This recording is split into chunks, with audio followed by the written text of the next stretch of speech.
नमस्कार, Lucknow cantt news 24 में आपका स्वागत है। मैं हूं वीरेंद्र मिश्रा।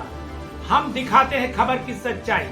खबर की सच्चाई देखने के लिए देखते रहिए लखनऊ कैंट न्यूज 24। लखनऊ के तेलीबाग क्षेत्र में हुआ है आरएसएस अर्थात राष्ट्रीय स्वयंसेवक संघ द्वारा किया गया है बाल पथ संचलन, जो कि यह आयोजन अगर देखें तो यह आयोजन तेलीबाग के विशिष्ट पार्क में गया है किया, जिसका आयोजन आरएसएस लखनऊ दक्षिणी द्वारा गया है कराया।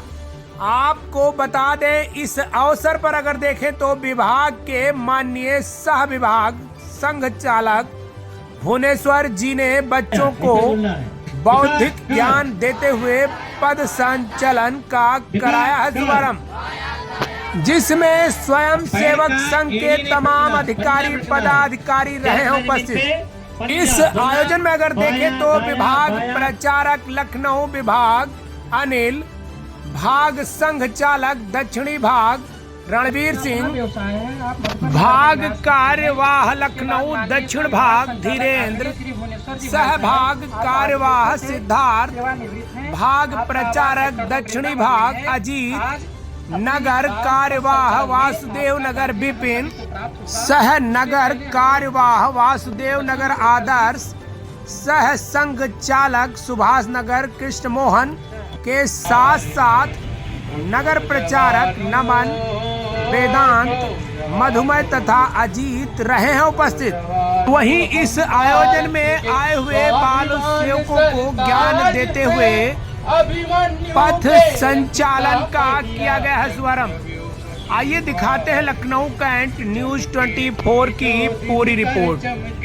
उठे कि जो तूफान उठे, चले चाल मस्ताने, गज सी हंसे कि विपदा भाग उठे। हम भारत की, हम भारत की, हम भारत की तरुणाई है, माता के गलहार है, अभिमन्यु के रथ का पहिया, चक्रव्यूह की मार है। खेल कबड्डी, खेल कबड्डी, खेल कबड्डी कह कर पाले में न घुस पाए दुश्मन, प्रतिद्वंदी से ताल ठोक कर कह दो भाग जाओ दुश्मन।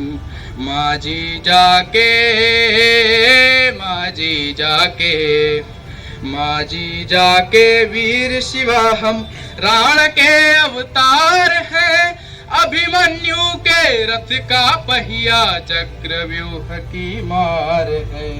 गुरु पूजा में, गुरु पूजा में, गुरु पूजा में एकलव्य हम बैरागी के बाण हैं, लव कुश की हम प्रखर साधना, शकुंतला के प्राण हैं।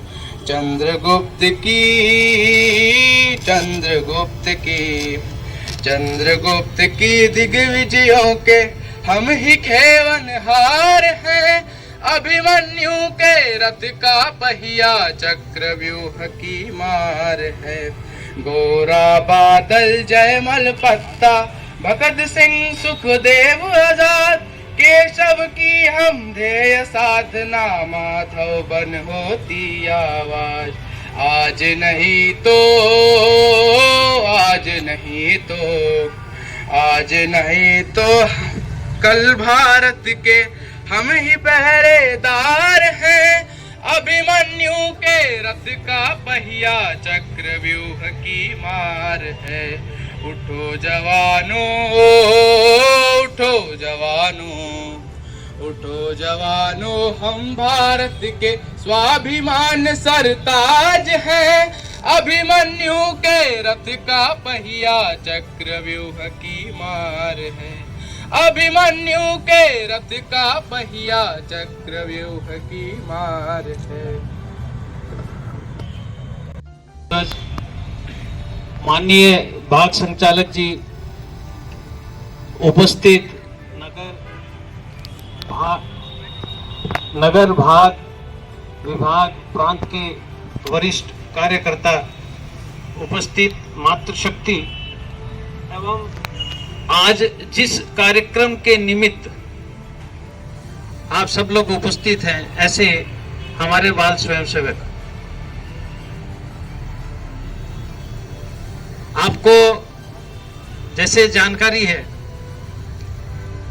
और जो कार्यक्रम है कि बाल पथ संचलन, जिन्होंने प्रथम दफा पहली बार इस संचलन में भाग ले रहे हैं, उन सब के मन में कौतूहल है कि ये बाल पथ संचलन है क्या, हम क्या करेंगे इसमें। पूर्ण गणवेश में है हम लोग और सभी हम लोग शाखा के स्वयंसेवक हैं।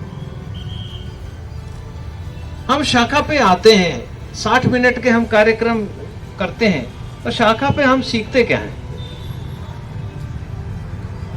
और शाखा में जो 60 मिनट के जो कार्यक्रम में जो सीखते हैं उसका अभिप्राय क्या है, उससे हमें क्या हासिल होता है,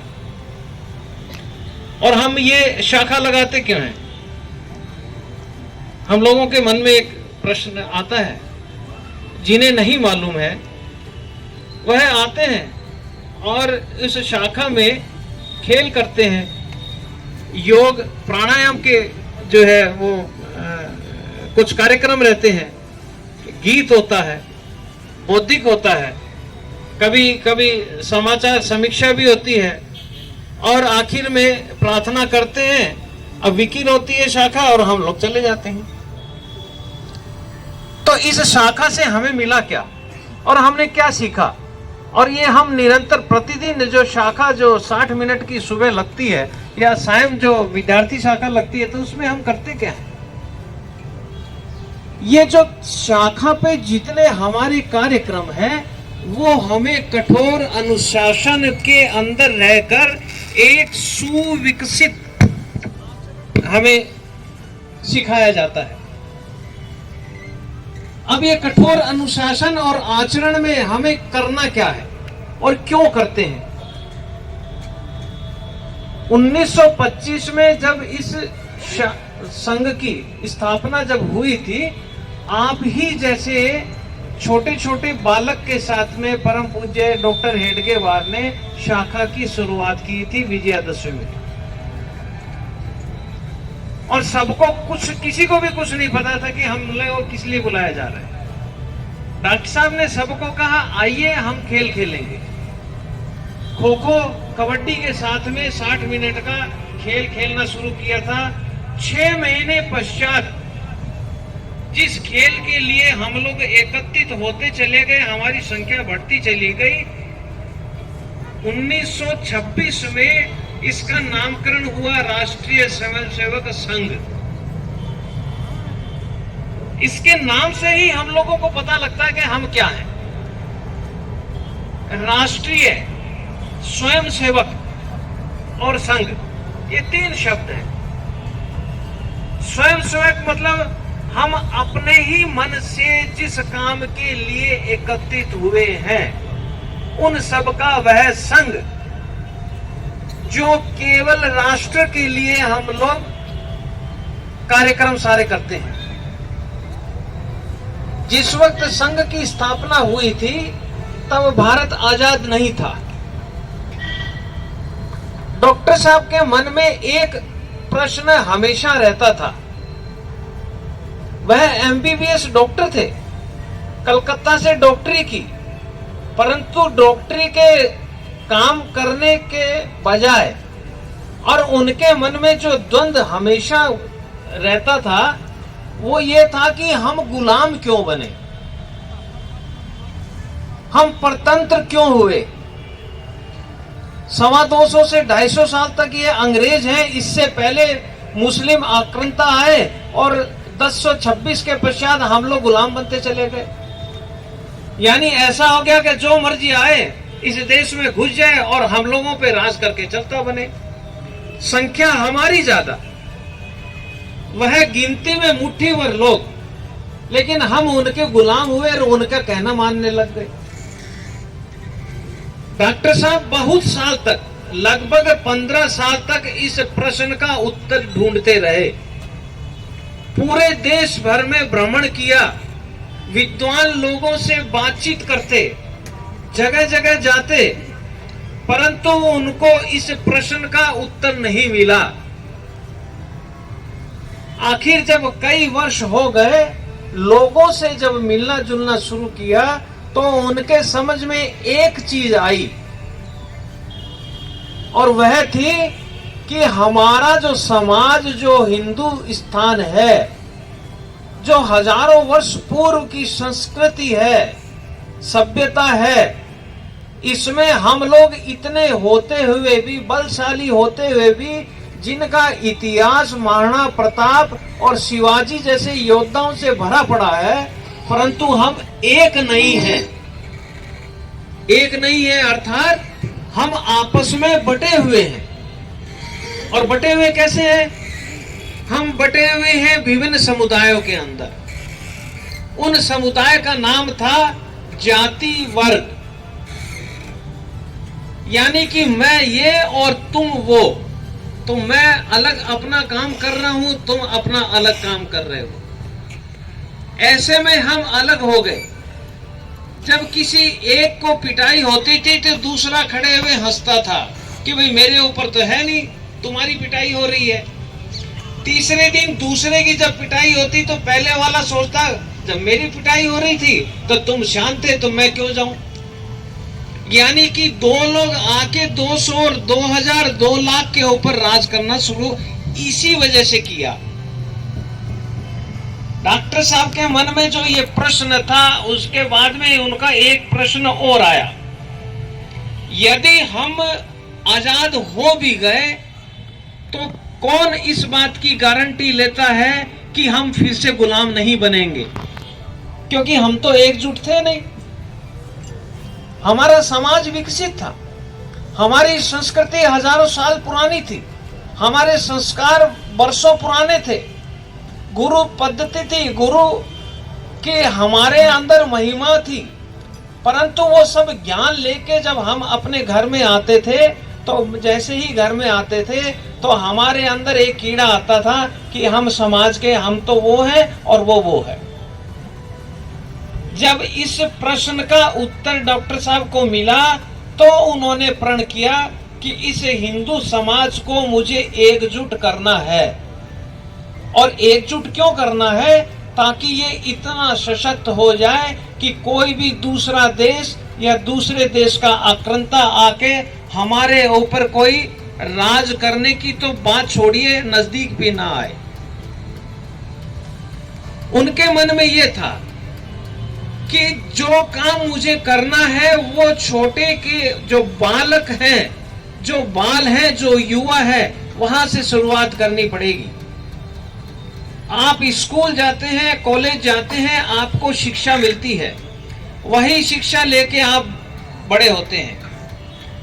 जब पहली क्लास से आपको कक्षा से जो शिक्षा मिलती है, 12वीं के पश्चात कोई इंजीनियर बनता है, कोई डॉक्टर बनता है, कोई वकील बनता है, कोई शिक्षक बनता है, परंतु आपको शिक्षा वो पहली क्लास से मिली थी। डॉक्टर साहब को ये समझ में आ गया कि मैं यदि इन बालक और युवाओं को एकजुट करना अगर मैंने शुरू कर दिया तो ये देश अपने आप में सशक्त होता चला जाएगा। इसको कोई तोड़ नहीं पाएगा, इसको कोई कमजोर नहीं कर पाएगा। हम पूरे समाज में एक साथ रहते जरूर थे, परंतु समाज में रहते हुए भी हम अलग अलग टुकड़ों में बटे हुए थे। आपको स्कूल में एक छोटा सा उदाहरण हमेशा गुरुजी सिखाते होंगे। 5 शिष्यों को बुलाया, छोटी छोटी उन्होंने टहनियां इनको दी, बोलो कि इनको तोड़ो, सबने तोड़ दी। फिर गुरुजी ने कहा इन 5 को एक साथ बांध दो, और एक एक को बुलाया और कहा कि अब इसको तोड़ो, तो कोई भी तोड़ नहीं पाया। तो गुरुजी ने सब बच्चों को सिखाया, शिष्यों को, कि देखो इस टहनी की तरह आप भी हैं। जैसे आप हैं, आप इसे समाज बनाए, समाज से ही राष्ट्र और ये देश बना है। जैसे आप अलग अलग होने से टूट जाएंगे, आपको कोई भी तोड़ सकता है, परंतु इन टहनियों की तरह यदि आपको बांध दिया जाए, यानी कि आप एक सूत्र में रहें, आप एक संस्कार और एक संस्कृति में रहेंगे, तो आपको कोई तोड़ नहीं पाएगा। डॉक्टर साहब ने 1925 में इस संघ की स्थापना के पश्चात यही प्रण किया, और आज 99 वर्ष पूरे होने के पश्चात शताब्दी वर्ष में हम लोग प्रवेश कर रहे हैं। उनको अब ये लगा कि मुझे करना क्या है, कैसे करना है, बहुत स्पष्ट था। पूरे दिन में 24 घंटे होते हैं, इस 24 घंटे में से 1 घंटा हम अपने लिए और अपने के द्वारा देश के लिए देंगे। इस 60 मिनट के हम उतने कार्यक्रम करेंगे जिसमें हम अनुशासन सीखेंगे, और अनुशासन से हम आचरण एक समयबद्ध तरीके से सीखेंगे। और जब आचरण हमारे अंदर आएगा तो संस्कार हमारे अंदर आएगा, और जो संस्कार आएगा, तो यदि हमारे अंदर संस्कार आया है तो वह समाज में जाएगा, यानी कि पूरे समाज में वह संस्कार आएगा। यदि पूरे समाज में आएगा तो देश में संस्कार आएगा और देश एकजुट हो जाएगा। आज हमारे देश की स्थिति देखिए क्या है। कभी बहुत कमजोर थे, और एक समय 1971-72 में ऐसा भी आया था कि हमें खाने के लिए हमारे यहाँ गेहूं नहीं थी। अमेरिका ने वह गेहूं हमें भारत को भेजनी शुरू की जो उनके जानवर भी नहीं खाते थे। और आज स्थिति ये है, पूरे विश्व में हमारी 5वीं अर्थव्यवस्था है, यानी कि हम विकसित होते चले गए। और विकसित कैसे हुए? हमारा सबसे पहले अपना विकास हुआ। जब हमारा अपना विकास हुआ तो हमने पूरे समाज का विकास किया। विकास समाज का हुआ तो देश का विकास हुआ। आज हमारे युवा पढ़ लिखकर अमेरिका क्या पूरे विश्व के सभी देशों में और अच्छे अच्छे पद पे कार्यरत हैं। भारत का नाम रोशन हो रहा है।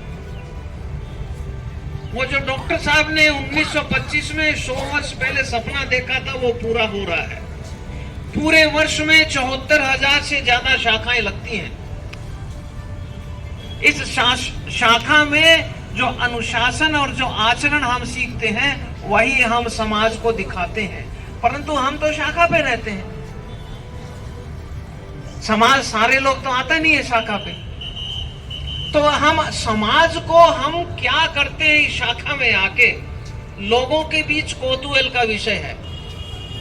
आप टीवी में देखते होंगे, समाचार पत्र में, ना जाने संघ के बारे में, आरएसएस के बारे में क्या कहते हैं, परंतु जब आप टीवी पे वही चीज सुनते हैं तो आप हंसते भी होंगे कि पता नहीं क्या बोल रहे हैं। हम तो शाखा पे खेल खेलते हैं, 2.5 से 3 मिनट के छोटे छोटे ऐसे खेल जो लोगों को मालूम भी नहीं है। और खेल खेलते खेलते हम प्रफुल्लित होते हैं, हंसते हैं, मुस्कुराते हैं और आसन करते हैं, प्राणायाम करते हैं, योग करते हैं। और इन तीनों चीजों से हमारा शरीर सौष्ठव होता है, शरीर बलशाली होता है। शरीर बलशाली यानी कि हम स्वस्थ होते हैं। यदि हम स्वस्थ हैं तो समाज स्वस्थ होगा। और बौद्धिक क्या है? बौद्धिक हम अपने देश के जो देशभक्त थे, जो क्रांतिकारी थे, जिन्होंने देश के लिए बहुत कुछ किया, हंसते हंसते भगत सिंह जैसे 23 साल की उम्र में फांसी पे चढ़ गए। डॉक्टर साहब ने उस जमाने में 16 चिकित्सक थे एमबीबीएस, बावजूद उसके उन्होंने चिकित्सा का काम नहीं किया और समाज को एकजुट करने के लिए काम करते चले गए। ऐसे लोगों की शिक्षा हमारे सामने जब आती है, महाराणा प्रताप और शिवाजी का त्याग जब हमारे सामने आता है, तो हमारा मस्तिष्क जो है मानसिक रूप से हम और सुदृढ़ हो जाते हैं, मजबूत हो जाते हैं। परंतु समाज के लोग आके शाखा पे नहीं देखते, इसलिए हम वर्ष भर में 6 उत्सव मनाते हैं और समाज के लोगों को हम आमंत्रित करते हैं। परंतु फिर भी यदि कोई नहीं आता है, हम जिस अनुशासन की शिक्षा हम शाखा में लेते हैं, वह पद संचलन के द्वारा जब हम समाज के बीच में जब जाएंगे तो लोगों को हम देखते हैं और उनको बताते हैं कि हम इस शाखा पे केवल और केवल अनुशासन और संस्कार और संस्कृति की सीख हमें मिलती है, जिसको हम सीखते हैं। इसलिए वर्ष में एक बार हमारा पथ संचलन होता है कि समाज के लोग हमें देखें और समझें, और उसके पश्चात वह भी शाखा पे आए, अपने घर के बच्चों को खुद शाखा में भेजें। हम केवल 60 मिनट के कार्यक्रम में यही सब नहीं करते हैं। हम इस देश को कैसे मजबूत किया जाए, इस देश के नागरिक को कैसे मजबूत किया जाए, इसकी भी कल्पना करते हैं और उस कल्पना के ऊपर हम काम करते हैं। हमें बताए, हमारे परम पूज्य सरसंघचालक जी ने पंचप्रण का हमें पाठ सिखाया है। पंचप्रण यानी कि हमें 5 ऐसे काम करने हैं जिससे हम मजबूत हों, हमारा देश मजबूत हो और विश्व में हमारा देश अग्रणी बने। पर्यावरण की सबके सामने समस्या है। प्लास्टिक का उपयोग हमें नहीं करना है, चाहे जो हो जाए। आप अपने घर में पिताजी बाहर जाते हैं, सब्जी लेने जाते हैं, सामान लेने जाते हैं, उनको कहिए कि घर से कपड़े का थैला लेके जाएं, प्लास्टिक की थैली घर में लेके ना आए। समाज में हम एक साथ एकजुट होकर रहें, ऐसी सामाजिक समरसता का पाठ हमें पंचप्रण के द्वारा बताया जा रहा है और हम वही समाज को सिखा भी रहे हैं। ये हिंदू समाज है, ये देश है। हिंदुत्व जो संस्कृति, जो रहन सहन है हमारा, उसको हम कहते हैं। इस देश में रहने वाले सब हम ही लोग हैं। इस देश में जितने लोग हैं वो एक साथ मिले, एक साथ आगे बढ़े, एक साथ एकजुट रहें। इस समरसता के साथ में, समरस के साथ में, समरस यानी कि सारे लोग एक जैसे हैं, कोई विभेद नहीं है। हमारे कुछ अपने कर्तव्य है, सरकार हमारे लिए बहुत कुछ करती है, परंतु हमारे भी कर्तव्य है। आप सड़क पे जा रहे हैं, बाईं तरफ आपको चलना है और हम शॉर्टकट लेके दाईं तरफ चले गए, एक्सीडेंट हो गया, चोट लगी हमें भी और दूसरे वाले को भी, गलती हमारी। ऐसे कर्तव्य भी हमें सीखने हैं, ऐसे कर्तव्य हमें सिखाने भी हैं कि हमें करना क्या है। जल का हमें संचयन करना है, सदुपयोग करना है, दुरुपयोग नहीं करना है। बहुत सारी ऐसी चीजें हैं जो हम शाखा पे सीखते हैं और वही चीजें हमें समाज को भी बताना है। और समाज को बताने के लिए हम अनुशासनबद्ध तरीके से जब हम जाते हैं, यही हमारा पथ संचलन है। पंचप्रण का हमें निर्वहन करना ही करना है। हम पेड़ पौधे लगाएंगे, एक पौधा मां के नाम से लगाना सबको है। यही पेड़ पौधे से ही हमारी प्राणवायु हमें मिलती है। कार्बन डाइऑक्साइड को वो सोखता है और ऑक्सीजन छोड़ता है, जिससे हम जिंदा रहते हैं, हम श्वसन क्रिया करते हैं, सांस लेते हैं। तो ऐसी चीजें हमारी शाखा में हम लोग सीखते हैं। हम आज युवा हैं, हम बालक हैं, हम जब बड़े होंगे, संस्कार हमारे आएंगे, हम यही संस्कार दूसरों को भी देंगे। हमें अध्ययन करना है, गलत संगत में हमें नहीं पड़ना है। हमें अच्छी अच्छी चीजें जो शाखा में सिखाई जाती हैं, अनुशासन में रह के वही सब हमें काम करना है। और यही सब सीखते हुए शाखा पे हम आते हैं, और जो हमने शाखा पे सीखा है, हम समता सीखते हैं और वही समता के साथ में आज हम पथ संचलन करेंगे।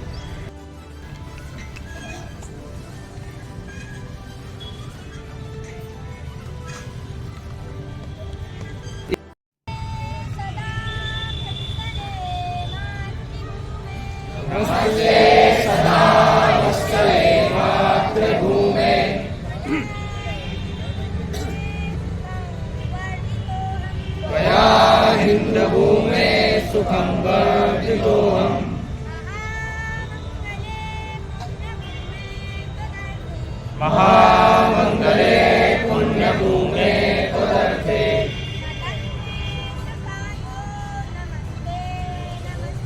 ततस्ते शकायो नमस्ते नमस्ते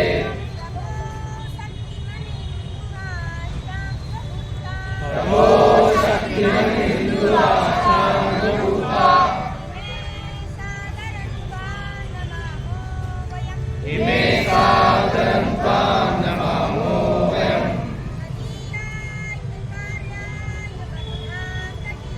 तदीयाय कार्याय कटीयम् शुभामासि सन्देहि तत्पूर्वये अजय्याच विश्वस्य देहि शक्तिः सुशीलं जगत्तेन नम्रं भवेत्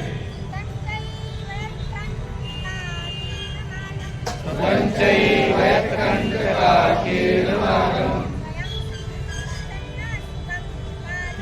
स्वयं जीवनं सुखं काये